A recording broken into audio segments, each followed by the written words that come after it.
You are all welcome to this evening session of cryptocurrency course. Today we shall be taking us through a very important topic in the cryptocurrency course, and that is Bitcoin mining. It's going to be very brief. This knowledge is going to lead us into understanding what Bitcoin is all about and cryptocurrency in general, how Bitcoin is created, and we are going to have a good time as we follow. Okay, so without much wasting of time, let's go straight to Bitcoin mining. I'm going to share my screen with you. All right. So this course will take us through what Bitcoin mining, cryptography, blockchain, and to introduce us to how what's Bitcoin mining rig and the equipment used in mining Bitcoin. This is to enable us to understand the cryptocurrency space properly.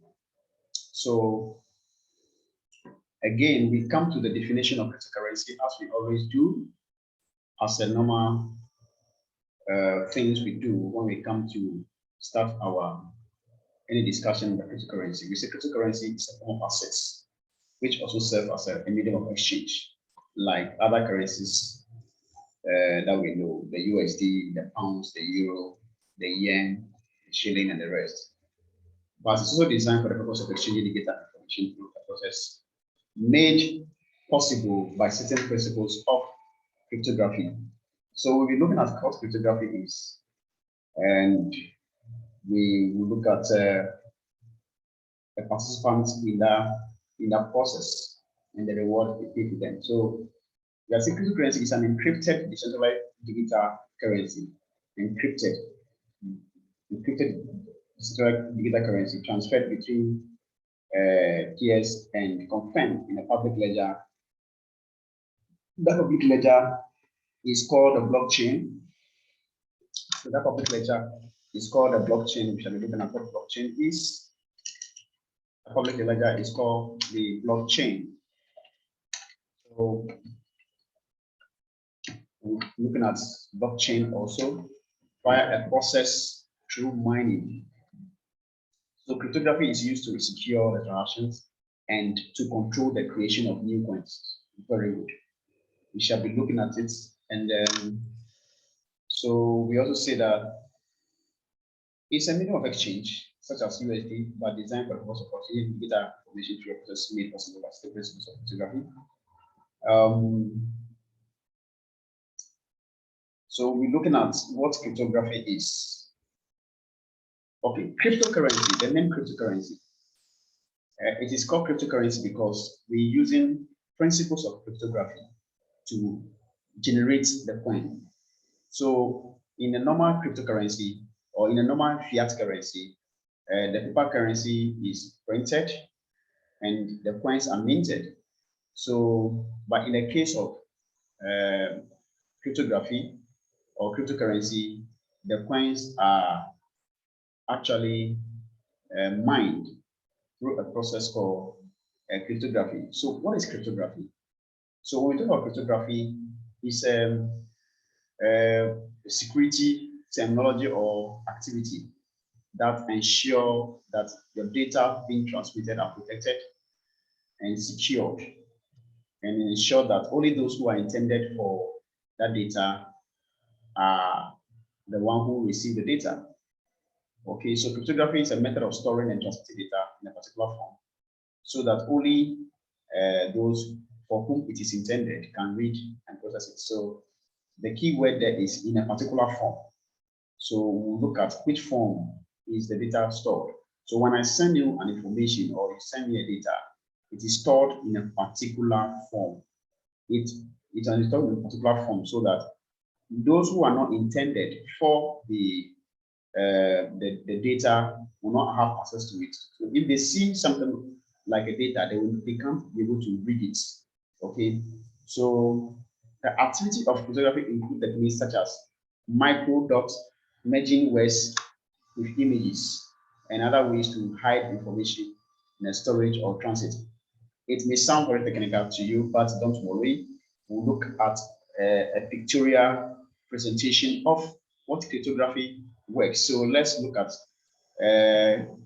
cryptography, how it works.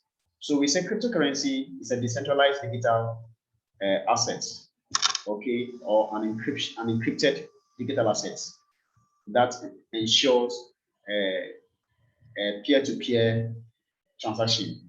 All right, so through a process called cryptography, or through the principles of cryptography. So what we are trying to say is that cryptography is simply this way. If I send you information from my phone to your phone, it's a plain text that I'm sending. It's a plain text that I'm sending to you. So I can send you a plain text and say, meet me at the mall. Okay, so I am the sender, and you are supposed to read it on your phone as meet me at the mall. But it passes through a system. The system will, let's say, let's use a very simple system, like let's say I'm using MTN mobile network.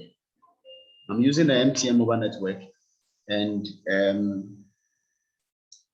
using MTN mobile network. So what it means is that when I send you the information, it will go through the MTN. But if you're also using maybe another network, let's assume you're all using the same network, MTN network. That MTN network that I'm using, the text will go through their system before coming to you. So let's just see, a text goes through a particular box, okay, or a block, right? That text is not meant for MTN. No, it is not meant for MTN. It is meant for you, the recipient. Okay, it is meant you, the recipient. So you, the receiver of the text message, must receive it as a text, as a plain text. So I type it as a plain text, and then you must also receive it as a plain text, right? So, but when it gets to whichever machine that receives the text before it is transmitted to you, when it gets there, it must be locked. When it is locked, it quickly changes into an image or a cipher text. And we shall look at an example of that. Then it is quickly decrypted to you. That is, it is open. There's a key that opens it to you, so that the moment it is open to you, it comes as a plain text. So let's look at the next example. So let's say this one. You can see somebody with a beautiful phone, and he's typing here sender A, and this is recipient B. So he is here typing, look at what he has typed here. Meet me at the mall. Meet me at the mall. When he says meet me at the mall, you are going to receive it as meet me at the mall, okay? But it passes through, let's say, MTN, a box around the MTN. All right, so what cryptography does is that there is a key here that opens, that the message is transmitted to. When it enters, when the key will open this box, the information will be stored here. Yes, the information will be stored here. Yes, the information will be stored here.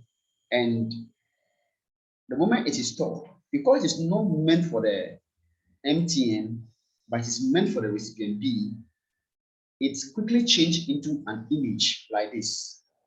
An image like this. How do I know that it is the same meet me at the mall that I changed into an image like this? So watch me do this. I have selected that images, and I'm going to try to convert them into alphabets that I can read. Okay, alphabet that I can read. So let me choose one of the alphabets that I can read. We call it the font style. Okay, so let's use New Time Roman. You can see that it is meet me at the mall that I've changed into that symbol that we have just watched. Okay, but because it is so, because the information is not meant for MTN, it is meant for the recipient. Only using MTN's network to transmit the information.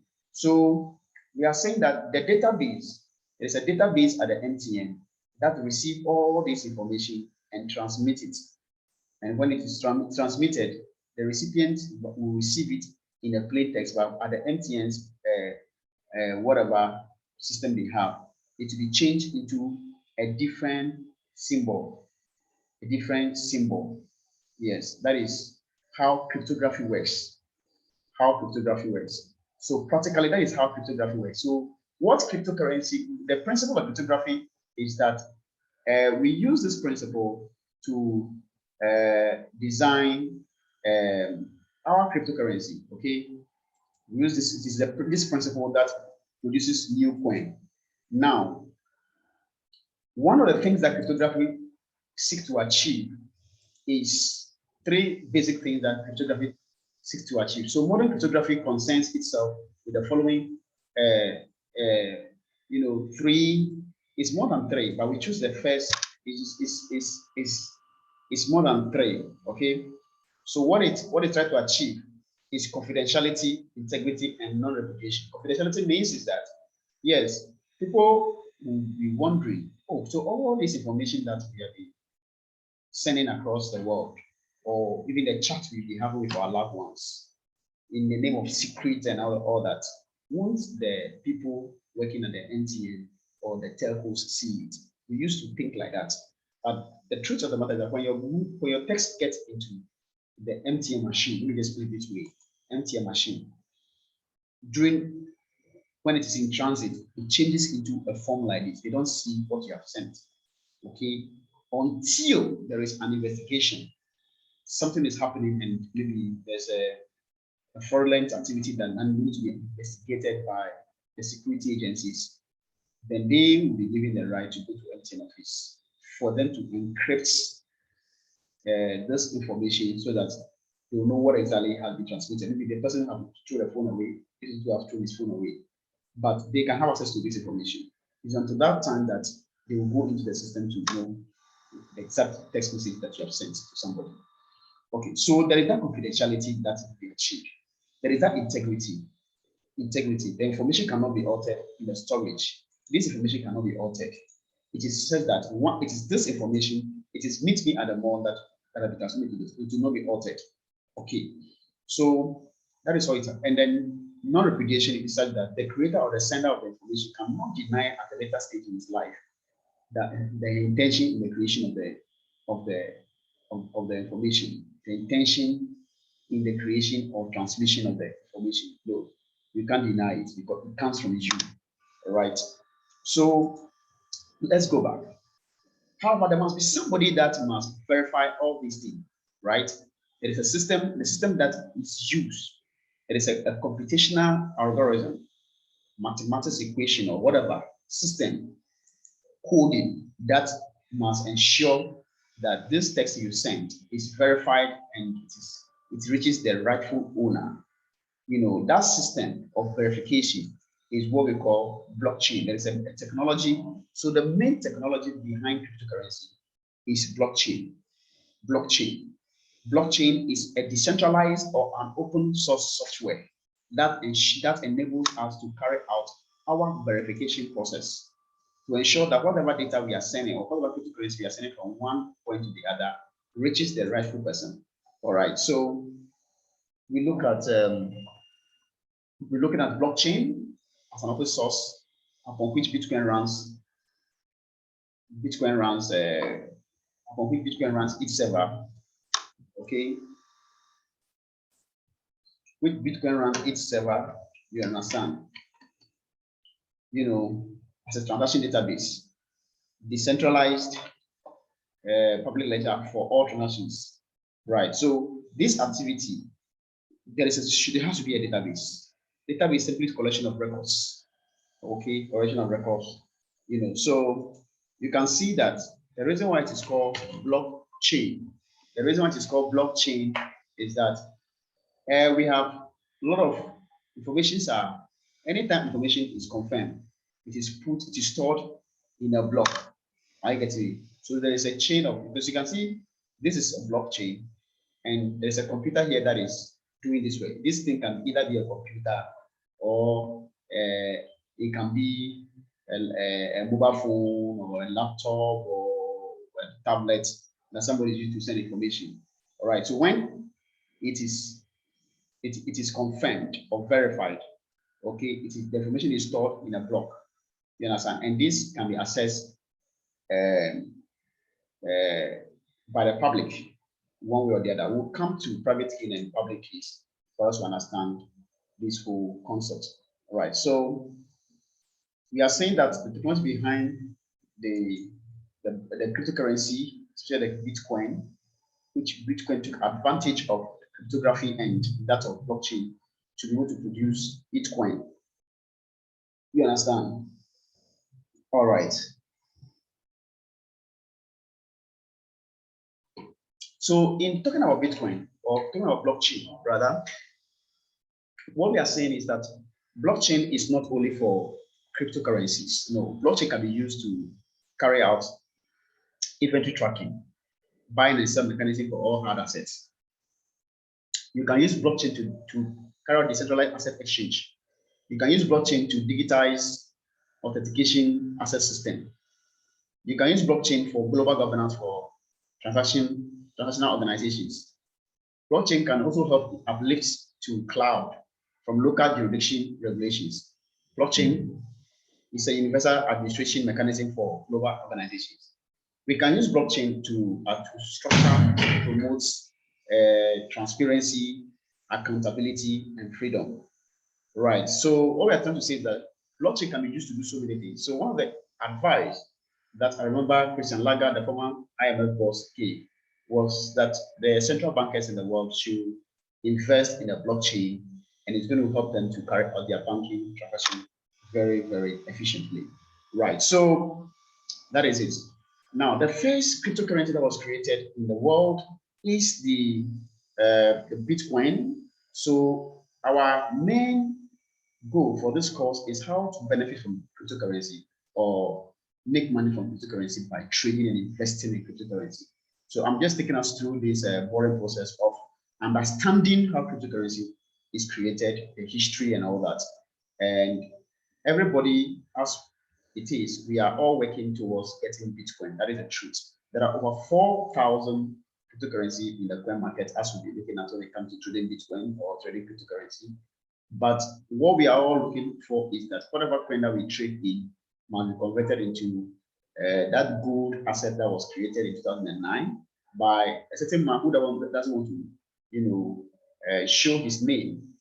He refused to show or give his original name, his identity and everything, right?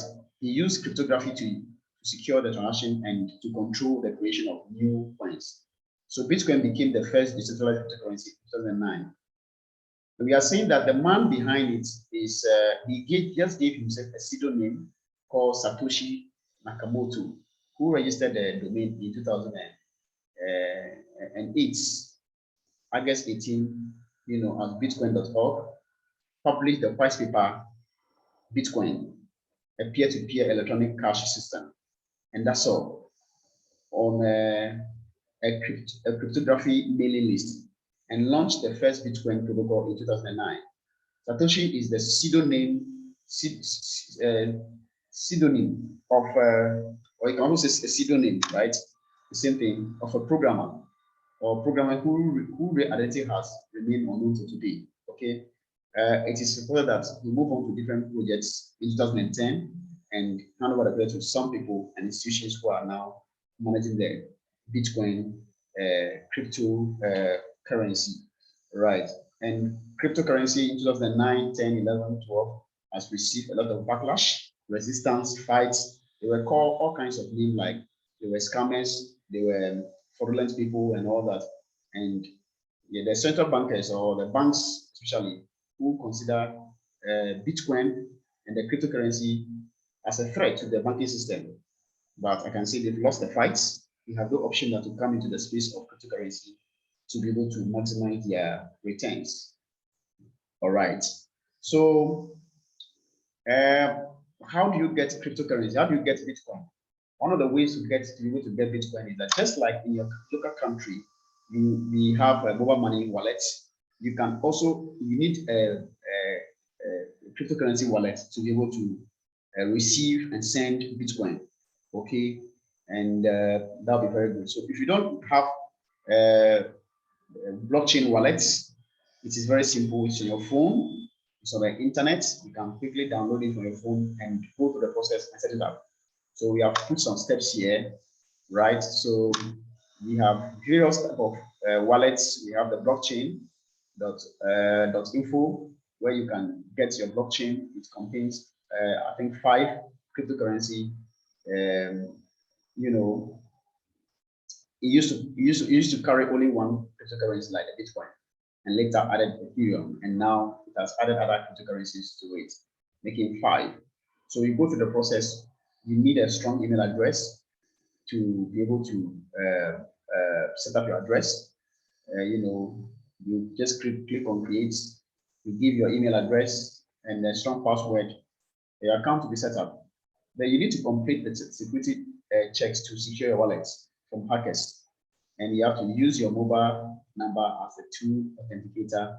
And anybody can help you. You can go through the process. You can just go through the process and be able to participate in the space of cryptocurrency. We dealt with this in our previous program, so I don't want to waste much time.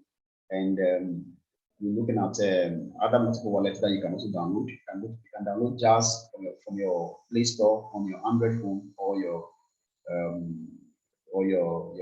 iPhone. Coinome is also there. Exodus is there. Special Coin is there. A lot of them are there. Okay, right. So our main theme for today is, how do you mine Bitcoin? What is mining? How do you mine Bitcoin? We're talking about Bitcoin mining and storage, right? So it will not be limited to only mining Bitcoin. Yes, you can mine other cryptocurrencies as well. Some of them you can mine them on your phone, but you can't mine Bitcoin on your phone. There's a process. It's a big thing now. It's a heavy investment. We'll go to the process. We'll walk you through what mining is, mining rig, and the mining equipment you need, the softwares that you need with the mining equipment, the hardwares. We'll walk you through it to familiarize yourself with it, so that if you intend one day investing into the crypto space by coming out with your mining farm, it will be very easy for you to do by having this understanding. So when it comes to mining, mining is a production of Bitcoin, with millions of dollars of exchange each day. Bitcoin is based on the principles of public verification of transaction. If many users see that a certain number of coins have been given by A to B, then this transaction is verified and recorded in the general ledger. Okay, so once somebody see that somebody have sent Bitcoin or cryptocurrency from Mr. A to Mr. B, quickly there's a system that sees it and verifies it. So once it is verified, it is recorded and kept in a ledger. So that ledger can be a block. So that's what is called blockchain, right? And the reward given to those who carry out the verification,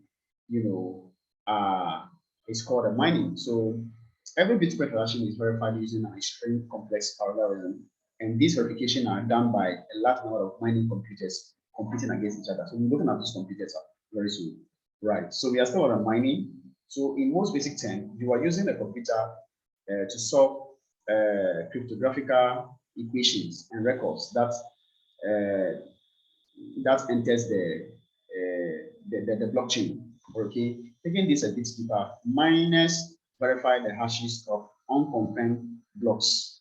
When we talk of hashes, we're talking about hashes and hash rates, right? We're talking about the rate at which your mining equipment mines, or data verification, the speed at which you do that, right?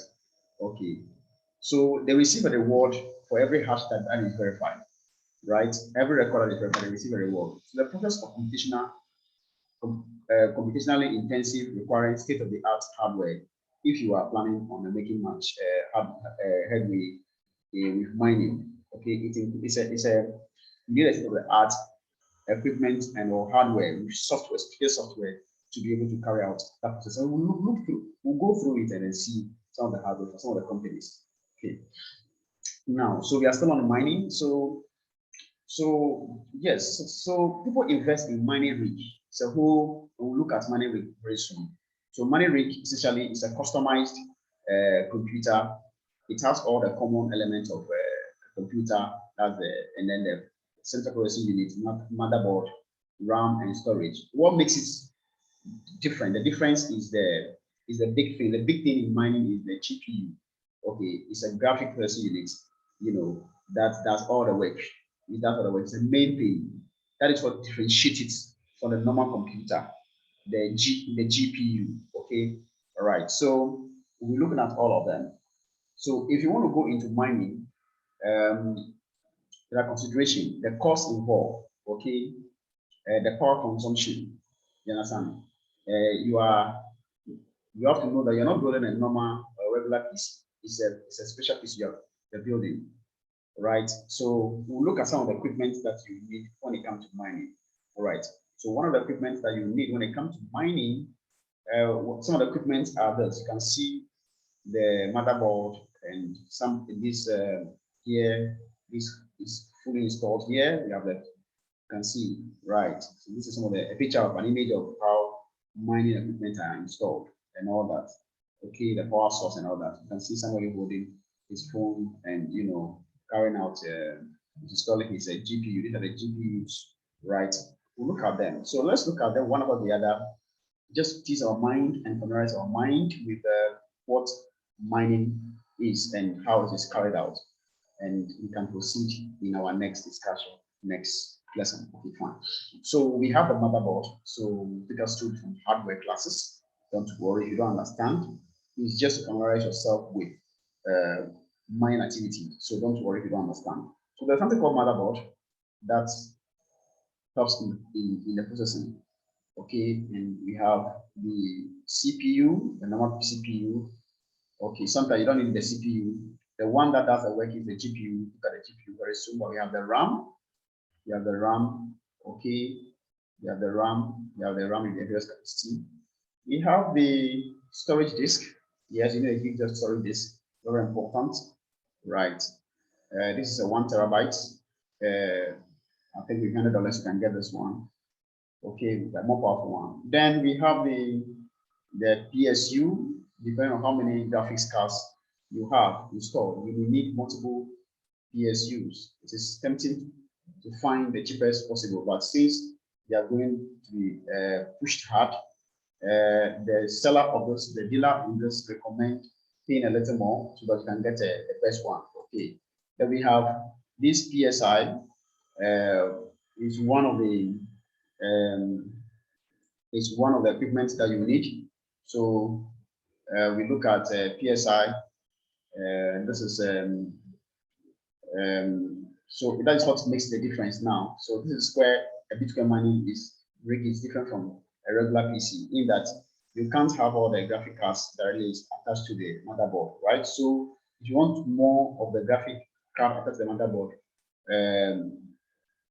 you need more of this PSI, right, to be able to do that. Don't worry if you don't understand this process. When the time comes for you to do the mining, we'll get the experts that can easily do for you, or you can just we'll introduce you to some of the dealers in the mining equipment when it comes to mining cryptocurrency, and you can write to them and they'll give you a budget. They'll give you everything. If you can afford, they can come down and do the installation for you, and that will be a good investment for you. So roughly, you understand what mining is all about. So let's look at the next one. AMD, this is the main worker. It does all the work. High performance graphic card that offers power, performance, and a nice level of efficiency. Again, it's very expensive.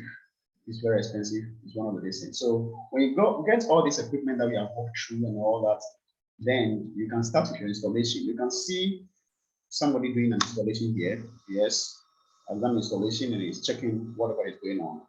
So when you ask them to send you a bill and you don't have the technical know-how, they can send an expert at your own cost to come and do the installation for you, and you see them doing something like this. So you have an expert building a mining rig for you, but you have to take into consideration your electricity consumption, right? So the next one, after installing, you get all this set for you. Okay. Now, after getting the mining hardware or the equipment, you need a software. So we'll walk us through some of the softwares that you must know in basic computing. Software runs with hardware. So you have the hardware, you need software. So let's look at mining, Bitcoin mining softwares or cryptocurrency mining softwares, right? So these are some of the mining softwares that we have. I want to focus on Bitcoin mining software because the main game is Bitcoin mining software. But there are some softwares that can be used to mine multiple cryptocurrencies. So some of the softwares, we have the CG miner, okay, the CG miner that supports the Mac computers, Windows, and Linux. Okay, we have the Easy Miner for only Windows. We have the BTC Miner for only cloud. Yes.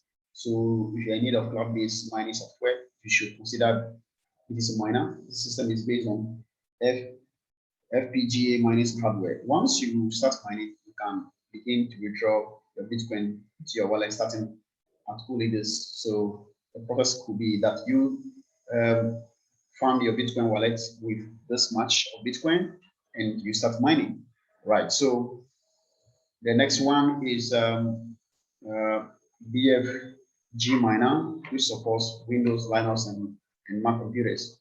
So it's an ASIC miner written in C, and all that. So don't worry when you're ready to do mining and they send you the bill to tell you the equipment they have and the appropriate software you need. But I just need you to familiarize yourself with mining. Okay, so now let's go to the next one, which is Awesome Miner, which supports Windows and Linux. And well, yeah, to scale out to up to 200,000, you'll get to know all these things when you start mining it by yourself. Okay, so the last one is multi-miner, which supports all kinds of cryptocurrency. So maybe when you ask the supplier to send you a bill to do mining, they'll ask you whether you want to mine multiple cryptocurrencies. When you tell them yes, they know the equipment to send to you and then the software that you need. And this software will be called the multi-miner software, which supports your Mac, your Windows, and your Linux operating system. So each software and their various operating system that it supports. Our next lesson will be Bitcoin mining and storage. On Bitcoin mining and storage, we'll see how to store Bitcoin. Thank you very much for your participation in this wonderful program. I will see you next lesson, and we shall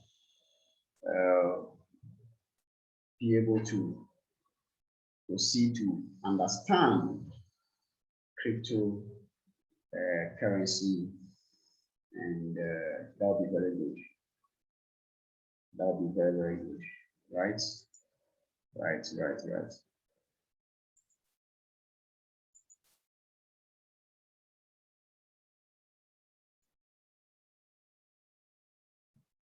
Right.